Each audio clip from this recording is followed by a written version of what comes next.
While millions of adults schedule their lives around games played by people they've never met, there's a quieter group who feel nothing at all. No excitement, no loyalty.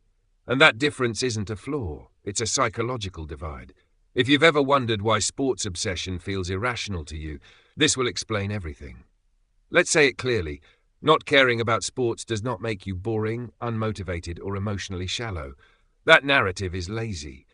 What it actually means is your identity isn't outsourced to a logo, a jersey, or a scoreboard. Your brain doesn't rely on symbolic competition to feel meaning. Sports fandom thrives on an ancient instinct, tribal loyalty. For most of human history, belonging to the right group meant survival. Today, that instinct has nowhere urgent to go, so it latches onto teams. Stadiums replace battlefields, team colors replace flags. The brain responds the same way, releasing bonding chemicals that blur the line between my life and my team. But some people don't fall for it. Their sense of self isn't activated by group identity. They don't feel stronger because their side wins, and they don't feel personally attacked when it loses. Psychologically, they're less driven by us versus them thinking, and more by personal agency. Here's the uncomfortable part. Sports obsession isn't just passion, it's conditioning. Every game runs on unpredictable outcomes, feeding the brain constant dopamine spikes, the same reward loop used by gambling. That uncertainty keeps fans emotionally invested, even when the stakes don't actually affect their lives. If you don't care about sports, you're not missing out. You're simply not wired to confuse entertainment with identity. And once you see that, it becomes very hard to unsee. This is intermittent reinforcement, the most addictive reward system psychology knows.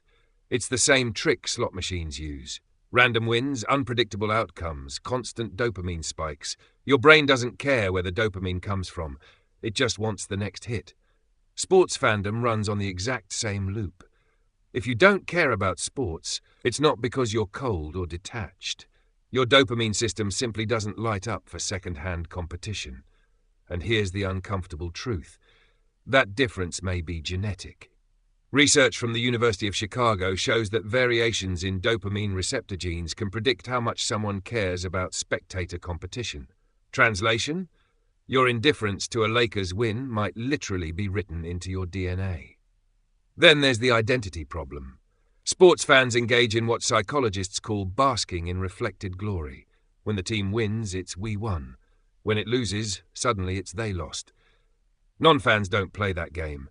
Their sense of self doesn't inflate or collapse based on outcomes they can't control.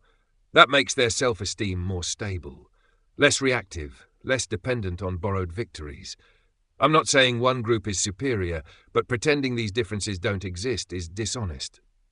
Now for the twist. Sports fans often score higher on certain empathy measures. They practice emotional investment in strangers wearing familiar colors. So why don't non-fans feel the same connection?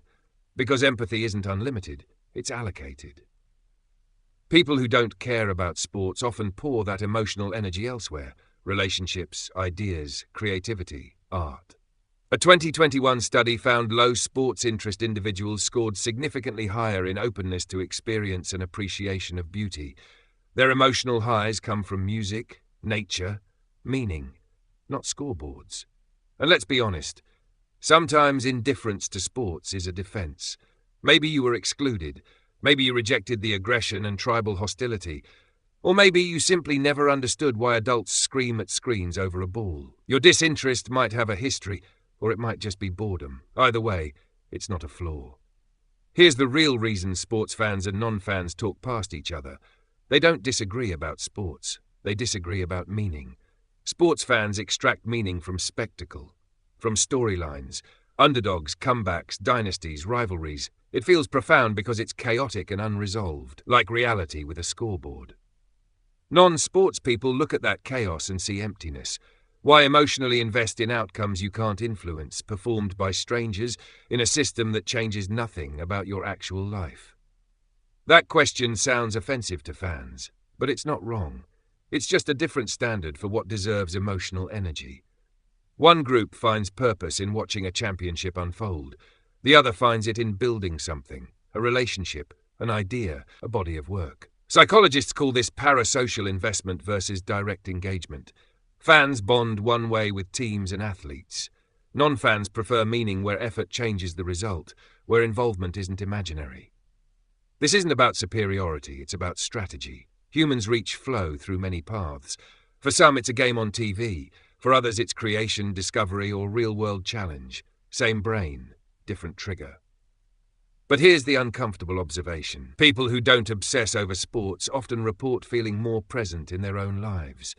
They're not spending hours emotionally riding someone else's struggle. They're living their own.